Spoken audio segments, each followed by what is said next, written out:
Ek gaan nou ravioli pasta maak met mossels en botterskorsie. En ek gaan begin met die deeg. 3,5 koppies gewone meel word op 'n skoon oppervlakte uitgegooi. Maak 'n holte in die middel en breek 5 eiers in die holte. En voeg 'n teelepel olyfolie daarbey. Gebruik 'n vurk en meng nou die eiers en die olie. Begin dit stadig inkorporeer met die meel. Werk van binne na buite toe. Die deeg sal begin vorm sodra die helfte van die meel ingemeng is. Sodra die deeg ferm is, voeg nog klein bietjie meel by en knie goed vir 6 minute. Die deeg moet elasties wees. Rol die deeg in plastiek en laat dit rus vir 30 minute in 'n koel plek, nie in 'n yskas nie. Die rusperiode is 'n baie belangrike stap as jy gaan begin pasta maak. Anders as jy hom gaan begin rol, dan gaan die pasta aan mekaar krimp. Maar nou vir die botterskorsie. 'n Botterskorsie word in die helfte deurgesny en die sade word verwyder. Bedryf dit met olie en bak dit in die oond teen 160°C vir so 25 tot 35 minute of tot die skorsie baie sag is. Verwyder dit dan uit die oond en laat dit afkoel.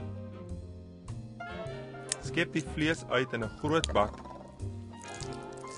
en meng parmesaankaas, neutmuskaat en gerasperde lemoenskil, fyn gekapte amandels en sout en peper in die skorsie in. Die vulsel is nou reg vir latere gebruik. Die deeg het nou gerus en ek kan voel die tekstuur is nou net reg. So dis nou reg vir my om dit te begin uitrol.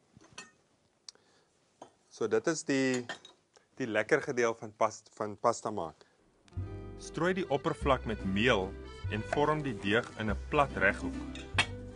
Halveer die deeg en rol dit uit tot op sy dunste verstelling op die pastamasjien.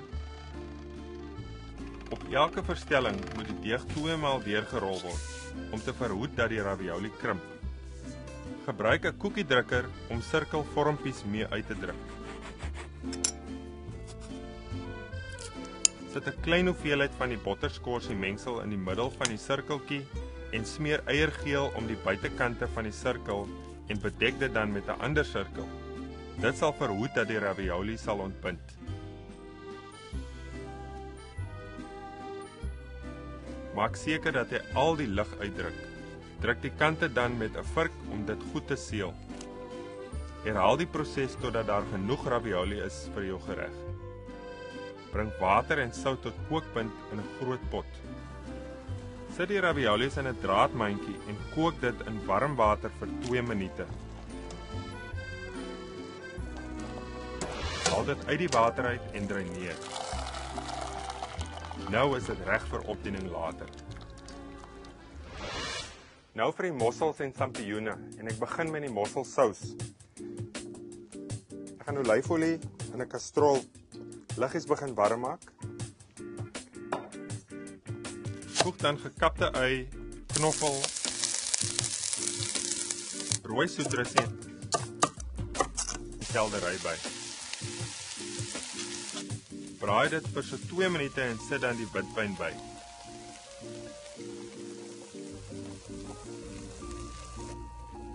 Sodra dit begin kook, sit die saffraan by en al die mossels kook.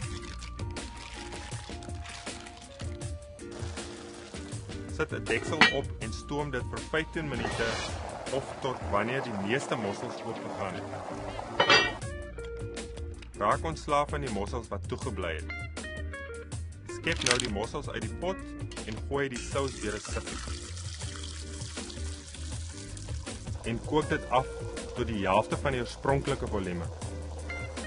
Voeg dan die room by en bring dit na kookpunt.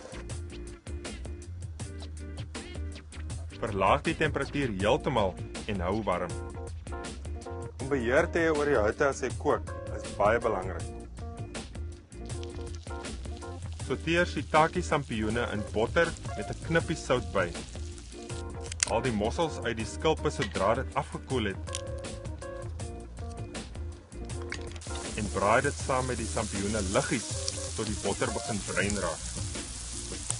Strooi bietjie petersilie oor en braai verder tot dit 'n neutrige geur kry. Ruben, nou ek het al heelwat pasta gemaak in my lewe, maar nog nooit ravioli nie, want dit lyk so moeilik. Is dit regtig so moeilik of is dit maklik om te maak? Kyk, dis soos enige iets. Jy moet dit 'n paar keer eers maak Ja. en gewoond raak daaraan en dan gaan jy sien dit is eintlik maklik. Dis dieselfde die eerste keer toe jy begin pasta maak het, was jy ook maar bietjie skrikkerig. Nog net 'n bietjie sous is hy reg.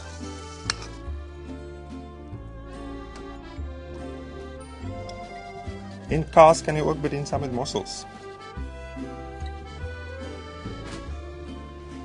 Baie dankie.